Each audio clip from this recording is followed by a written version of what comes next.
Hingga tiba-tiba muncullah laki-laki misterius yang memakai penutup wajah kembali menolong Sumiati. Entah jurus apa yang dilakukan oleh laki-laki misterius itu. Yang pasti saat itu, dengan hanya satu jurus, Darso dan anak buahnya pun terpental jatuh. Dan laki-laki misterius itu pun kabur membawa Sumiati.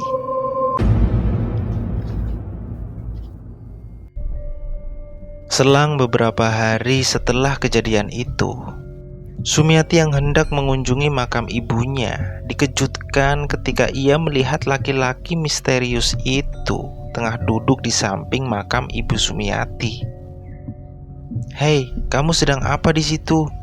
tanya Sumiati.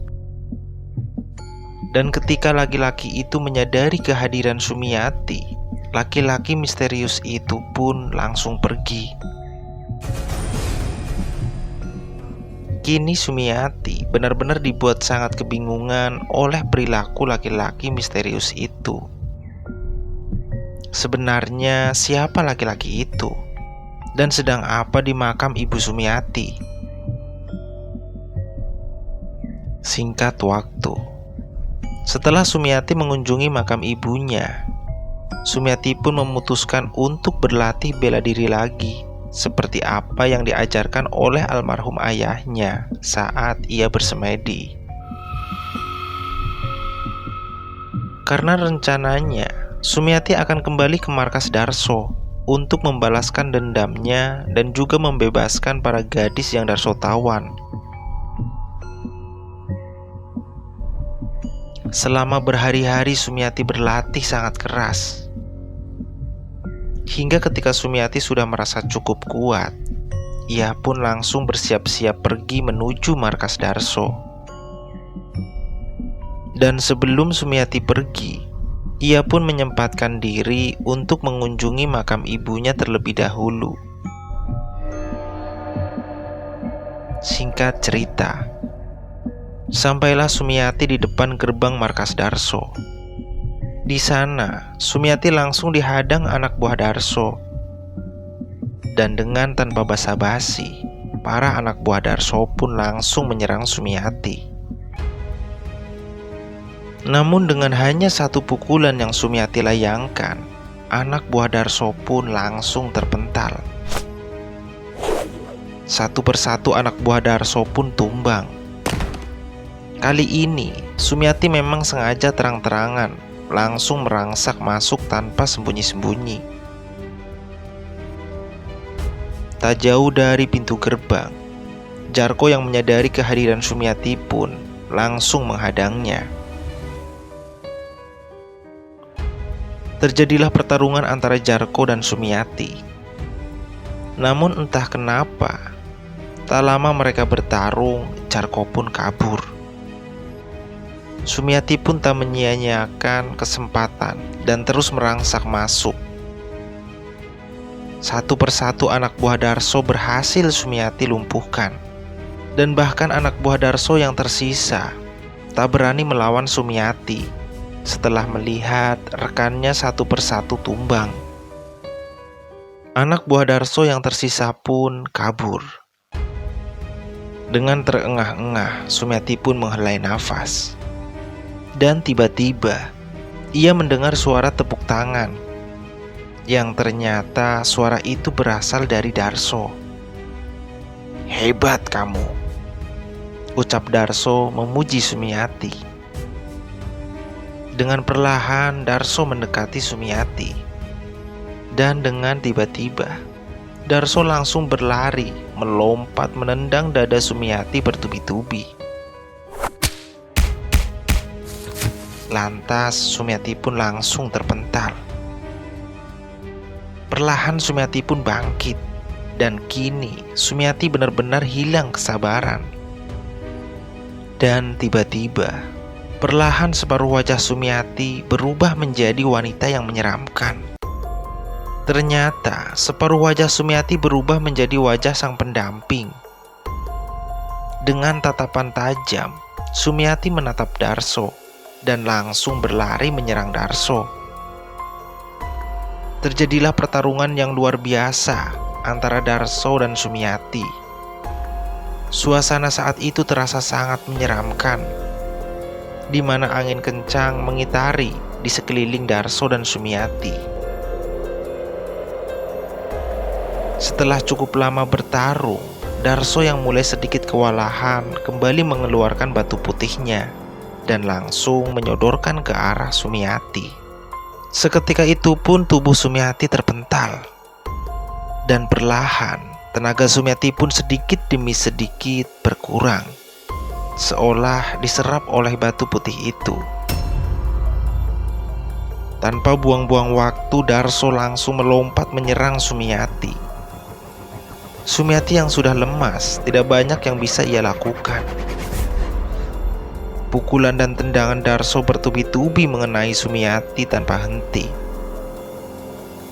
Sampai pada akhirnya, dengan sisa tenaga yang Sumiati punya, Sumiati berusaha menjauhkan jangkauan Darso. Dan untung saja, dengan sisa tenaga itu, Sumiati berhasil mementalkan Darso. Dengan buru-buru, Sumiati langsung mengambil posisi seperti orang bersemedi. Perlahan, wajah Sumiati yang tadi separuhnya berwajah si pendamping, kini perlahan kembali seperti semula.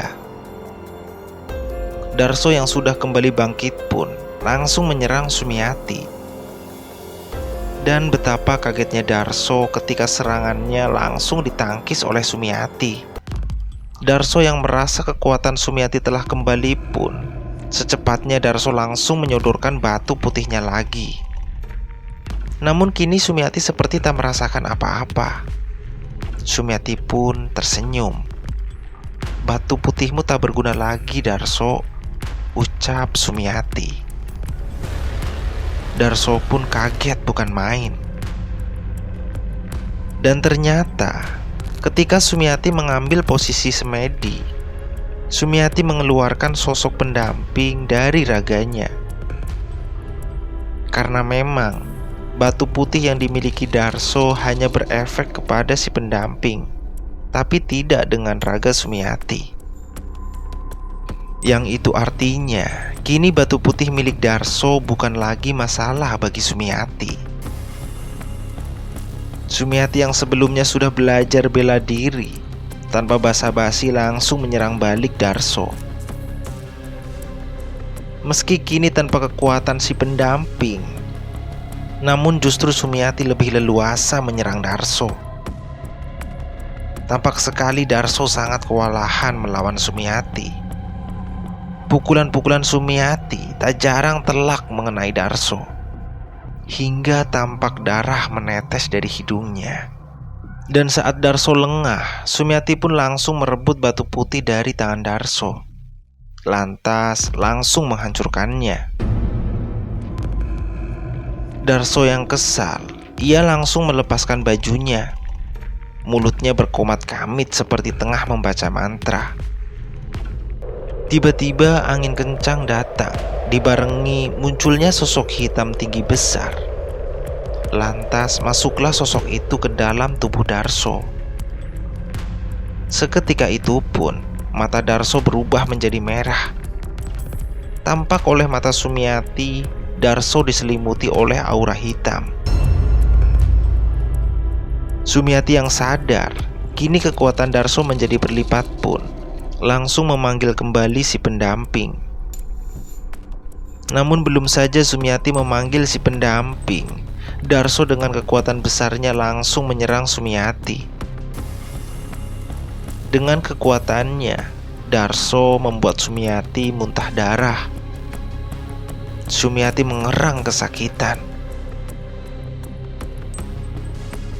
Tak berhenti sampai di situ, Darso langsung menendang kembali kepala Sumiati hingga ia terpental menghantam sebuah bangunan.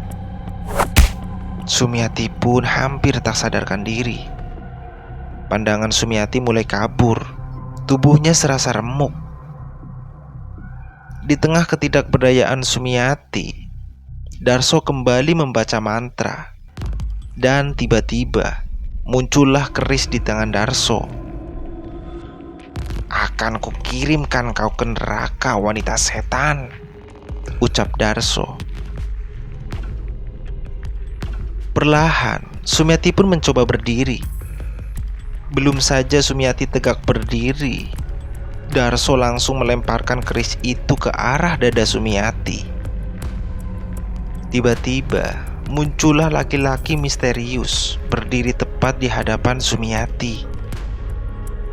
Dan keris yang dilempar Darso pun menghujam punggung laki-laki misterius itu. Laki-laki itu pun langsung jatuh menyandar pada tubuh Sumiati. Sumiati yang kaget perlahan membaringkan laki-laki itu. Tampak tubuhnya sudah berlumuran darah. Karena penasaran siapa sebenarnya laki-laki itu, Sumiati pun membuka penutup wajahnya. Dan betapa kagetnya Sumiati, ternyata laki-laki misterius yang selama ini membantunya dan kini telah mengorbankan dirinya, dia adalah